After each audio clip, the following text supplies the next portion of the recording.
My name is Zoe Burke, and the encyclical I've chosen for this assignment is Deus, Caritas est. This encyclical is by Benedict XVI. It's largely derived, though, particularly in the second half, from writings by his predecessor John Paul II. It was signed by Benedict on Christmas Day 2005 and was actually his first encyclical. Deus Caritas est translates to God is love, and the encyclical actually opens with the verse you just saw, which is God is love, and he who abides in love abides in God, and God abides in him.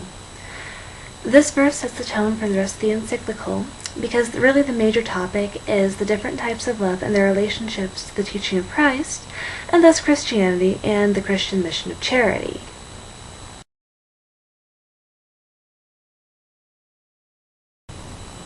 One of the first ideas addressed in this encyclical is the idea that we come to believe in God's love, and this is the fundamental decision one has to make to become a Christian. The encyclical also addresses the idea that though Christianity is often associated with hatred and violence,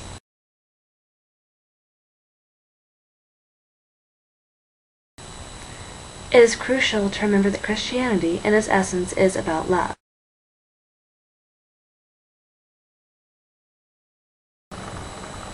Benedict goes on to address the idea that love is a single reality with different dimensions.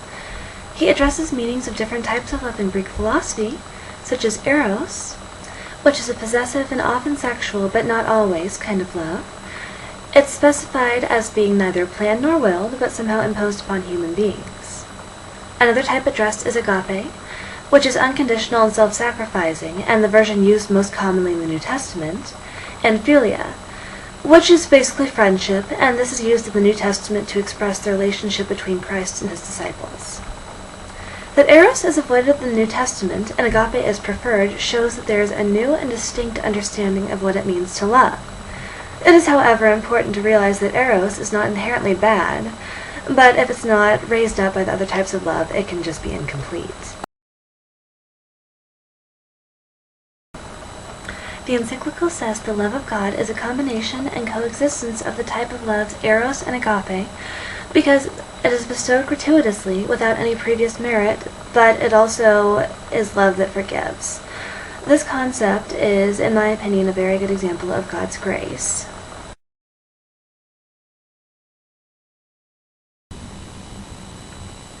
The encyclical goes on to discuss the role of Jesus in this whole scheme of things, and it discusses how he is the embodiment of the combination of God's love and human love.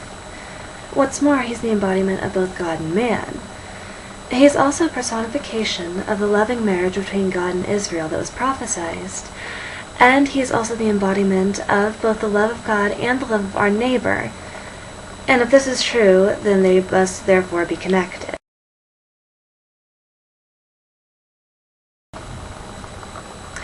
As we consider the idea that Christ became a true example of the idea that the love of God and the love of neighbor are absolutely connected and cannot be separated, we must then consider the main idea of the second half of the encyclical, that charitable actions of the Church are expressions of love. Charity is a responsibility of the Church, the encyclical says, and has been found to be an important witness throughout history, even to non-believers.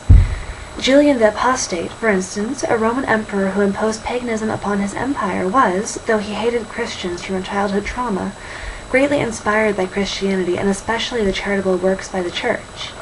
Even in modern times, the Church can and should still reach out through charity to benefit those in need. And in times such as these, where everything is connected through technology, the Church can reach out even further still to neighbors, whether they're across town or across the globe. While there are many charitable services in the world today, it is important to note that the services provided by the Church are very much distinct in that they provide heartfelt concern and care, and they treat the recipients with human dignity. The service of the Church not only provides the recipients of the care, but also benefits those in the Church by teaching them humility.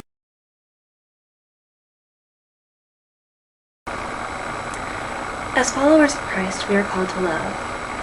In Galatians, it even says the only thing that counts is faith expressing itself through love. This encyclical gives excellent examples of types of love and their application in the lives of followers of Christ.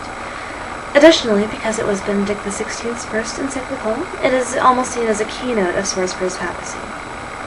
There isn't really any major controversy over this encyclical, though supposedly there was an issue with the publishing being delayed due to a disagreement about translations, but once it was published, it proved, in my opinion, to be an important encyclical because it neatly and concisely details the importance of the love of Christ and how it is to influence the behavior of his followers, and also serves as an excellent introduction to the philosophy of Benedict XVI.